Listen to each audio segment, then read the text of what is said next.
આમ આદમી પાર્ટીએ વિધાનસભા ચૂંટણીનો કર્યો શંખનાદ. આમ આદમી પાર્ટીએ વિધાનસભા ચૂંટણીનો કર્યો શંખનાદ. વિસાવદરમાં આયોજિત આમ આદમી પાર્ટીના મહાસંમેલનમાં વિધાનસભા ચૂંટણીની રણનીતિનું એલાન થયું છે. આજનું મહાસંમેલન 2027માં ગુજરાતની સરકાર બનાવવા માટેનું સંમેલન છે. ભાજપ આવનારા 70 વર્ષમાં પણ વિસાવદરથી ચૂંટણી જીતી શકશે નહીં. સ્થાનિક સ્વરાજ્યની ચૂંટણી થશે ત્યારે 9000 સીટ પર ઉમેદવારો ઊભા રાખવામાં આવશે. 1 મેના દિવસે જ આમ આદમી પાર્ટીના કાર્યકર્તાઓ ગામડે ગામડે શહેરમાં સંકલ્પ સભા કાર્યક્રમનું આયોજન કરશે. અત્યાચારી ભાજપ સરકારને ઉખાડીને ફેંકી દેવાનો સમય આવી ગયો છે. આની શરૂઆત થશે વિસાવદરથી. વિસાવદરનો ખેડૂત અને વિસાવદરના યુવાનો ક્યારેય પણ ભાજપ સામે ઝૂકશે નહીં. ડબલ એન્જિનની સરકાર નહીં પરંતુ ધક્કાગાડીની સરકાર છે. આ સરકારને હવે કાઢવાનો સમય આવી ગયો છે. વિસાવદરની ધરતીને એક આગેવાનની જરૂરિયાત છે. આ જગ્યાનું નેતૃત્વ કરી શકે અને આ જગ્યાના લોકો માટે, ખાસ કરી ખેડૂતો માટે બોલી શકે. જો મને તક આપશો તો મારી આવડત અને અનુભવથી આ સમગ્ર વિસ્તારનું નામ ઉજ્જવળ કરી નાખીશ, આવું ગોપાલ ઇટાલિયાએ જણાવ્યું છે. ભાજપના અત્યાચાર અને ભ્રષ્ટાચાર વિરુદ્ધ લડવા માંગતા સમગ્ર ગુજરાતના તમામ જાતિ, ધર્મ અને સંગઠનના લોકો 1 મહિના માટે વિસાવદરમાં આવી મને મદદ કરે તેવી વિનંતી ગોપાલ ઇટાલિયાએ કરી. જ્યારે હું ફોર્મ ભરવા જાઉં ત્યારે ગુજરાતના ઇતિહાસમાં ન થઈ હોય એટલી મોટી રેલી, 1 લાખ લોકોની રેલી યોજીશું અને ફોર્મ ભરવા જઈશું. વિસાવદરની જનતા ભાજપને આ વખતે જડબાતોડ જવાબ આપશે તેવું ઈસુદાન ગઢવીએ કહ્યું. સપ્ટેમ્બર-ઓક્ટોબર સુધીમાં પૂરી તૈયારીઓ કરી આપણે ઉમેદવારોની પસંદગી ચાલુ કરી દઈશું તેવું પણ ઈસુદાન ગઢવીએ કહ્યું છે. 2027ની ચૂંટણી મહાભારતથી કમ નહીં હોય તેવું પણ જણાવ્યું છે.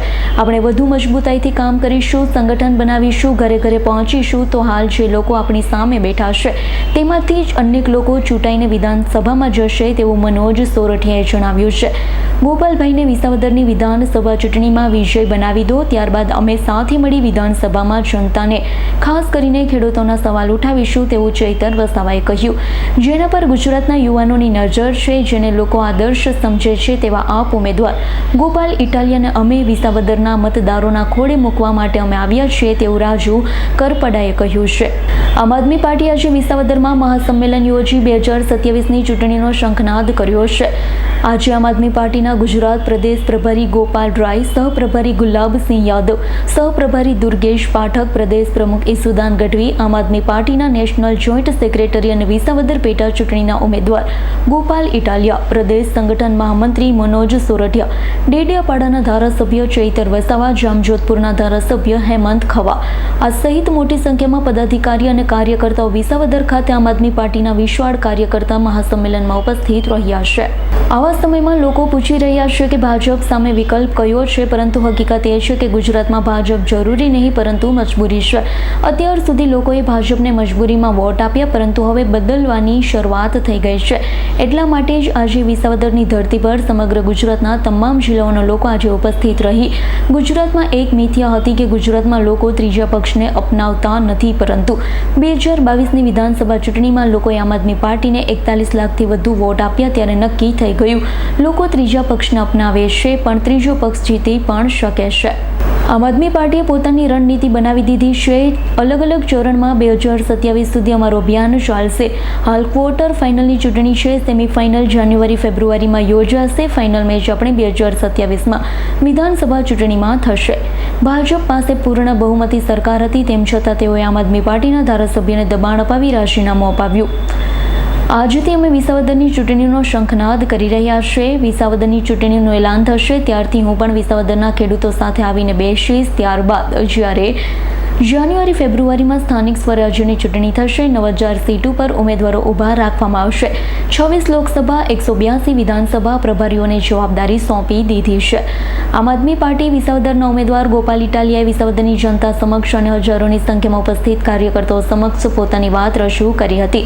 ધરતી પરથી કેશુબાપુ જેવા ખેડૂત નેતા ધારાસભ્ય બન્યા હોય તે ધરતી પરથી પ્રતિનિધિત્વ કરવા માટે મને જે તક મળી છે એ મારા જીવનનું સૌથી મોટું સૌભાગ્ય છે. વિસાવદરની આ ધરતીને એક આગેવાનની જરૂરિયાત છે. આ જગ્યાનું નેતૃત્વ કરી શકે અને જગ્યાના લોકો માટે, ખાસ કરી ખેડૂત માટે બોલી શકે. ખેડૂતોના મુદ્દે વાત કરીએ તો આખા ગુજરાતમાં જમીન માપણીના નામે ધાંધલી કરવામાં આવી. બીજી બાજુ ડબલ એન્જિનની સરકારમાં કોઈ સાંભળવા વાળું નથી. માપણીના વાંધા અરજીમાં 10 વર્ષ નીકળી ગયા, પરંતુ કોઈ બોલવા વાળું નથી. સમગ્ર વિસાવદરના આખા ગુજરાતને આજે વિનંતી કરું છું, વિસાવદરની ચૂંટણી એક મહાભયંકર યુદ્ધ સમાન છે. આખા ગુજરાતમાં જે બદલાવ ઈચ્છતા હોય, યુવાનોનું ભલું ઈચ્છતા હોય, ખેડૂતોનું ભલું ઈચ્છતા હોય, ભ્રષ્ટાચાર નાબૂદ કરવા માંગતા હોય, ભાજપના ગુંડાઓને પકડવા માંગતા હોય તેવા તમામ જ્ઞાતિના, તમામ ધર્મના, તમામ ગામના, તમામ શહેરના લોકોને મારા બે હાથ જોડી વિનંતી છે. ચૂંટણીની તારીખ જાહેર થયા પછી સ્વખર્ચે ઘરની ગાડી, ઘરના ખર્ચે 1 મહિના માટે વિસાવદરમાં આવી અને મદદ કરો. આમ આદમી પાર્ટી કિસાન સેલના પ્રદેશ અધ્યક્ષ રાજુભાઈ કરપડાએ કાર્યકર્તાઓ સમક્ષ પોતાની વાત રજૂ કરતા જણાવ્યું, જૂનાગઢની ભૂમિને ક્રાંતિની ભૂમિ કહી શકાય. વિસાવદરના મતદારોએ ગુજરાતની પરિવર્તનની દિશા આપવાનું કામ કર્યું છે.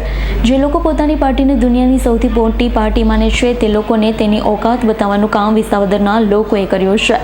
આ માટે ચૂંટણી ભૂતકાળની ચૂંટણીઓ સમાન નથી, જેના પર ગુજરાતના યુવાનોની નજર છે, જેને લોકો આદર્શ સમજે છે. તેવા આમ આદમી પાર્ટીના ઉમેદવાર ગોપાલભાઈ ઇટાલિયાએ અમને વિસાવદરના મતદારના ખોળે મૂકવા માટે અમે આવ્યા છીએ. તો હવે ગોપાલભાઈ ઇટાલિયા અને આમ આદમી પાર્ટીને જીતાડવાની જવાબદારી વિસાવદરના લોકોની છે.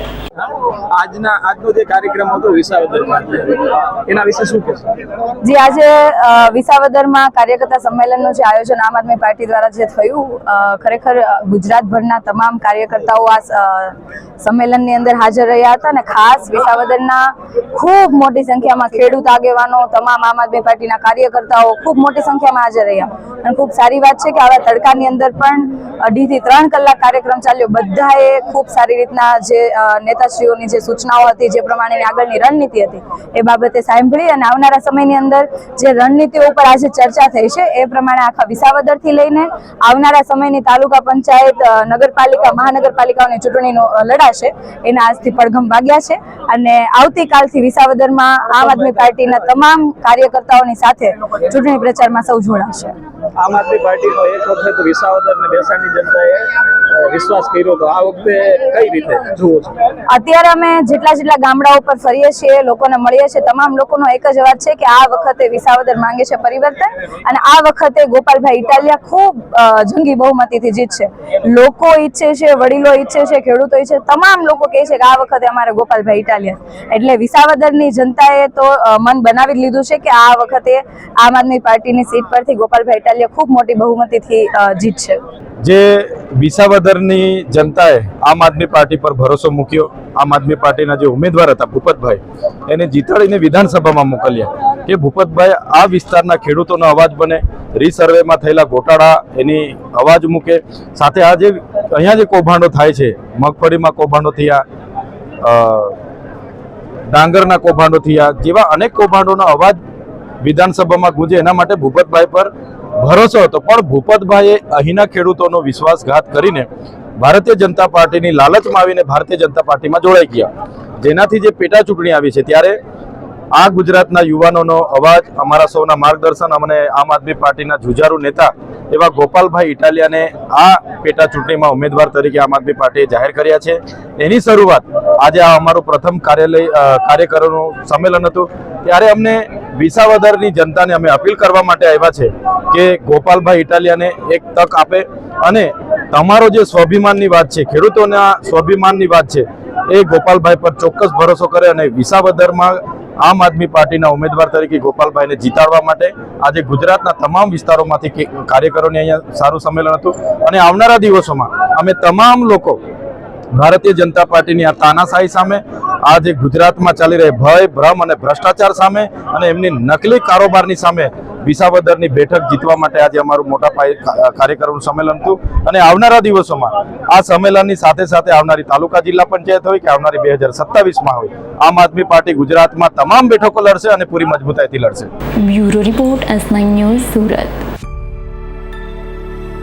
અમારી તમામ માહિતીથી અપડેટ રહેવા માટે જોડાયેલા રહો S9 ન્યૂઝ સાથે.